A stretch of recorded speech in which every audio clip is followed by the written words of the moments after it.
mujer vestida del sol. Pero cuando vemos en el verso 3 aparece otra señal. La primera señal se está identificando a una identidad, se está identificando lo que representa lo que Juan estaba viendo. Juan estaba viendo la imagen misma de Israel, del pueblo elegido por la causa de nuestro Dios. A esto se le llama la elección especial. Dios tuvo una elección especial para con Israel. Y lo vimos con infinidad de textos bíblicos para entender que se trata de Israel, aquella señal que estaba viendo Juan el apóstol en el cielo. Cuando también vimos que esta nación estaba estando encinta, clamando con dolores de parto en la angustia de su alumbramiento, pudimos ver a la luz de la palabra que Israel siempre ha sido perseguido por Satanás y sus demonios para ver dónde vendría la simiente salvadora, nuestro Señor Jesucristo. Vimos Génesis 3:15, ¿recuerdan ustedes? Para los que estuvieron ayer y también el jueves presente, estuvieron pues escuchando cómo pues se habla del protoevangelio. Pondré enemistad entre la simiente de la mujer y la simiente tuya. Ella te herirá en la cabeza y tú le herirás en el carcañal. Aquí se está hablando ya de un protoevangelio. Se está hablando ya acerca de que vendría una simiente salvadora, como también una simiente corrompida por medio de Satanás. La simiente de Satanás, por supuesto, es espíritu del anticristo que ha venido en contra y se opone a Dios. De hecho, pudimos ver cómo aquella simiente de Dios, Satanás, quiso constantemente destruirla. Caín, un ejemplo de ellos, queriendo darle muerte a Abel. Como lo dice en 1 de Juan 3:10, Caín era del maligno. ¿Y por qué era del maligno? Por sus obras eran malas. Y las de Abel justas. Entonces, Satanás, queriendo destruir la simiente, pone en el corazón de Caín matar a Abel. A uno lo mata físicamente y al otro lo despedaza espiritualmente. Caín espiritualmente fue devastado, tanto así que él permanecía en estar huyendo. Andarás errante y sin paz, le dijo Dios. ¿A quién? A Caín. Miren por dónde nos está llevando el Señor. Caín era del maligno, porque Satanás logró cauterizar su corazón y no poder discernir entre lo bueno y lo malo, y entonces darle muerte a su hermano Abel. Y de esta manera Satanás creía que la simiente ya no podría nacer más. Luego Dios le sustituye a Adán y a Eva, Abel, y le sustituye por aquel hombre llamado Set. Entonces ahí de nuevo Dios estaría guardando su simiente, la simiente preciosa de la cual vendría el Cristo. Luego vemos, más adelante, vendría Enoc, el cual, como dice Génesis 5, 24 al 29, y si no usted me puede corregir ahí, donde caminó Enoc con Dios y Dios se lo llevó. Y en Hebreos capítulo 11, verso 5, recuerdo que dice que Enoc alcanzó testimonio de agradar a Dios y por eso no vio muerte. En Enoc venía aquella simiente. Vemos también que más adelante vendría en Noé. Y Dios seguiría guardando su simiente. Aun cuando los hijos de Dios vieron hermosas a las hijas de los hombres, de esta manera también haciendo los esfuerzos de poder destruir aquella simiente, Dios seguía guardando aquella simiente en Noé y luego en su hijo Sem. De ahí vienen los semitas. Cuando vemos nosotros que de los semitas vendría Abraham, Isaac, Jacob, los 12. En Jacob vendría en Judá. Y jamás imaginaría Satanás que Judá, cuando él tiene una relación ilícita con su nuera, ella vestiéndose de prostituta, le sale al encuentro y tienen un hijo llamado Fares. Imagínense ustedes, jamás Satanás se hubiese imaginado que vendría la simiente de Dios por ese lado. Y así estuvimos viendo durante toda la escritura, dando Dios hoy más información. Cuando vemos más adelante en el rey David, que vendría de aquella moabita, Ruth. Imagínense ustedes, con su esposo Booz, padres de Isaí, ahí venía la simiente. Luego David, ahí venía la simiente. Luego Josafat, ahí vendría la simiente. En Joás, ahí venía la simiente. Por más que intentó Atalía matar a toda su descendencia por quedarse con el reino, Satanás haciendo otro esfuerzo para terminar con la simiente preciosa que vendría del rey David, no lo logró hacer, porque Dios resguardó a aquel Joás, un niño de solamente 8 años. Jamás se hubiese imaginado Satanás que en un niño, en una criatura tan tierna, vendría la simiente preciosa de Cristo. Jamás se lo hubiese imaginado. Y así es como Dios trabaja, que para el hombre es tan imposible llegar a imaginar que aún así en Rahab la ramera vendría la simiente preciosa. Satanás jamás se hubiese imaginado que Dios allí podía resguardar su simiente. Cuando vemos Mateo capítulo 1, cómo se menciona a Rahab, donde vendría la simiente del Señor. Ruth, la moabita, una moabita, archienemigos de Israel, hija de Lot. Imagínense, los moabitas vinieron como descendencia del incesto entre el padre y la hija, y jamás Satanás se hubiese imaginado que ahí venía la simiente preciosa. De ninguna manera. Y mucho menos se hubiese podido imaginar que de una jovencita, de la cual se había profetizado en Isaías capítulo 7, verso 14, he aquí la Virgen concebirá y dará a luz un hijo y llamará su nombre Emmanuel, que significa Dios con nosotros. Aquella que estaba en desposorio con José, y esto era tan válido como el casamiento, pero José la respetó, porque luego la conoció cuando ya nace el Hijo de Dios. Como dice Lucas 1:35, el poder del Altísimo te cubrirá, dando este mensaje el ángel a María. Y el santo ser que ha de nacer de ti se llamará el Hijo de Dios, el Santo de Dios. Así que Dios resguardó su simiente. Jamás Satanás se hubiese imaginado que la simiente preciosa un día nacería, en este caso, en un cuerpo tan débil como de un bebecito, y de ahí vendría nuestro Cristo, el cual es el Hijo eterno de Dios.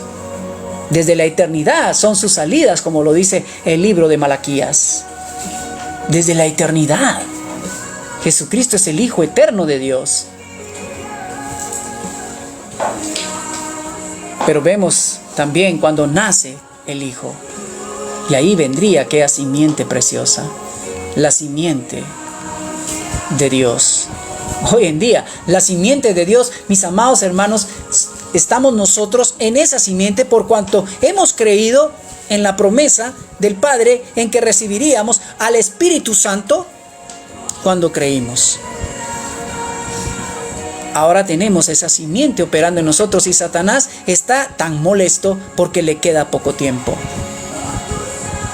Porque hay la simiente bendita del Señor Jesucristo hoy en día a nivel de todo el mundo. Muchos creyentes, millones de millones, que han venido por la misericordia y gracia de Dios al conocimiento de Cristo, porque no es por obras para que nadie se gloríe, sino es un regalo de Dios el que nosotros vengamos a esa salvación. El hombre está tan muerto en sus delitos y pecados que de ninguna manera hay Dios en sus caminos. Por tanto, Romanos 3 dice que todos se desviaron, se hicieron inútiles, nadie hizo lo bueno. El único que hizo lo bueno es el Señor, presentándose como ofrenda agradable, sacrificio perfecto delante de Dios, el cual nos abre el camino excelente a la presencia del Padre. Pero Satanás entonces estaría tan esforzado de seguir queriendo destruir esa simiente en nosotros. Él nos odia a muerte. Cuando usted vino a Jesucristo, usted se volvió archienemigo de aquel que le tenía cegados sus ojos. Nuestra lucha no es contra carne y sangre, dice Efesios capítulo 6, verso 10, sino contra potestades, gobernadores de las tinieblas en las regiones celestes. Nuestra lucha no es contra personas, sino es el mismo Satanás el que lucha contra nosotros. Pero sabe la buena noticia que Él está vencido. En Hebreos capítulo 2, versos 14 y 15, el Señor Jesucristo, la palabra de Dios nos dice que Él venció al que tenía el imperio de la muerte, esto es Satanás. Y que nosotros no debemos de tener ningún temor por cuanto el mismo Señor nos ha librado de la muerte. Solo el Señor puede quitar esa venda de los ojos. Solamente en el Señor nosotros encontramos esa plenitud de gozo. Pero Satanás está muy resuelto a querer terminar con aquella simiente que se ha propagado por todo el mundo entero. Ved cómo se va el mundo entero tras Él. ¡Wow! Este es nuestro Señor Jesucristo, en quien nuestra confianza jamás será avergonzada. No somos avergonzados los hijos de Dios por cuanto somos hijos y muy amados. Somos hijos del Señor. Gloria a Dios por ello. Así es de que, mis amados hermanos, aquí dice la Escritura, apareció esa otra señal en el cielo. Estaba viendo algo impresionante. Juan el apóstol ahora veía un dragón escarlata. ¿A quién estaba viendo? Pues bueno, la Escritura nos dice en Apocalipsis 20, lo vamos a leer, los tengo en mi mente todos estos textos, pero vamos a leerlo para no parafrasearlos. Capítulo 20, versículos del 1 al 3. Y vea cómo aparece ahí de nuevo la palabra dragón. Vi un ángel que descendía del cielo con la llave del abismo y una gran cadena en la mano, y prendió al dragón, la serpiente antigua, que es diablo y Satanás, y lo ató por 1000 años. Y lo arrojó al abismo, y lo encerró, y puso su sello sobre él, para que no engañase más a las naciones, hasta que fuesen cumplidos 1000 años. Y después de esto, debe de ser desatado por un poco de tiempo. ¿Cómo se le nombra ahí, mis amados hermanos? Como el dragón. ¿Se da cuenta? Vemos también en el versículo 9 de Apocalipsis 12, y fue lanzado fuera el gran dragón. De nuevo se menciona la palabra dragón, y como alguien grande, el gran dragón. Por eso tratamos de darle una representación con esa imagen que usted ve ahí atrás. Ahí está ese gran dragón escarlata, echando humo por la nariz. Mire cuántos cuernos.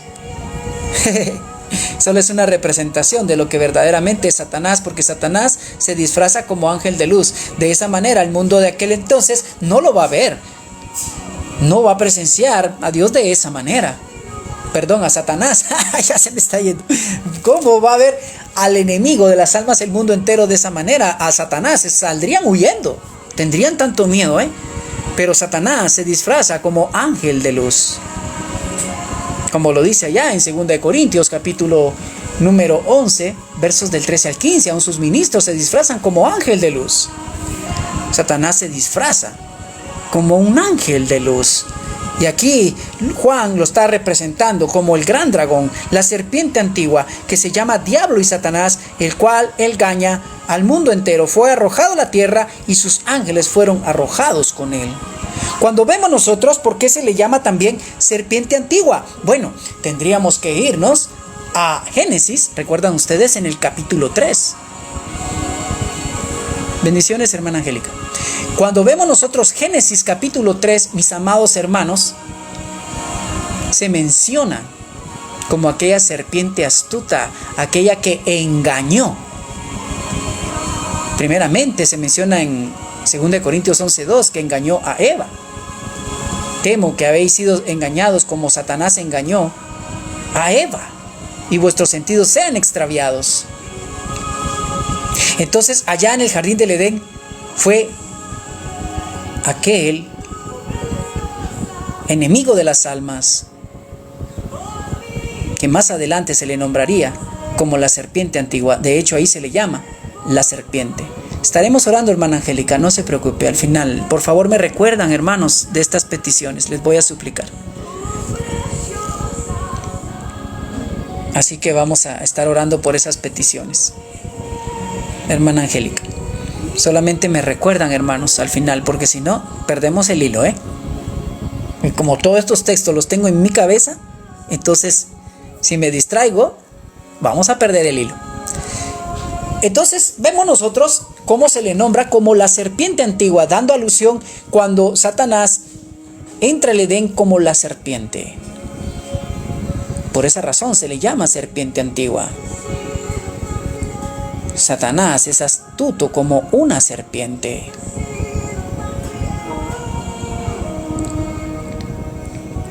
Ahora, nosotros podemos ver a este gran dragón, conocido como esa serpiente antigua, también como querubín protector. Y aquí es donde más se debe de tener ese cuidado como creyentes de conocer de qué manera Satanás hace sus estrategias. Quiero llevarlos a Isaías capítulo 28, versículos, vamos a ver desde el 11. Isaías 28, perdón, Ezequiel 28.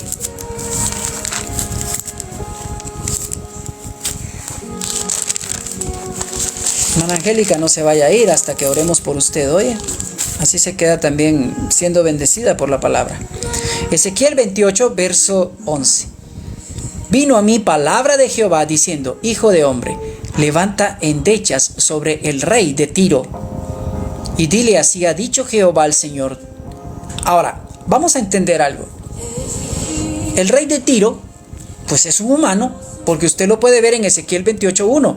Vino a mí palabra de Jehová diciendo: Hijo de hombre, di al príncipe de Tiro. O sea, era un gobernante, un rey, el príncipe de Tiro. Así ha dicho Jehová el Señor, por cuanto se enalteció tu corazón. Y dijiste: yo soy un Dios. En el trono de Dios estoy sentado en medio de los mares. Mire, imagínense el corazón de Tiro, pero ¿quién estaba detrás de él? Satanás. Tiro tenía un ego tan grande que él mismo se convirtió Dios para sí mismo. Y este es el corazón de Satanás. Él quiere que todos los humanos se crean dioses. Es el ego lo más terrible que pueda manifestar el ser humano, porque en el ego trabaja Satanás. Por eso se nos manda a perdonar. ¿Sabían ustedes que es para qué? Para que el ego se vaya desvaneciendo. Cuando perdonamos, el ego baja, el ego se destruye. Por eso es más importante amar a nuestros semejantes, bendecirlos y no maldecirlos, porque estamos destruyendo ese ego. Satanás opera en el ego. Ay, me hicieron, me ofendieron, ahora me voy a vengar. Ese es el corazón de Satanás. Te ofendieron, te hicieron daño. Mateo capítulo 11, verso 28. Venid a mí todos los que estéis cargados y cansados, que os haré descansar. Si de mí hicieron esto, imagínense qué harán con ustedes, dijo el Señor Jesucristo. Por lo tanto, amar a quienes os aborrecen y os ultrajan.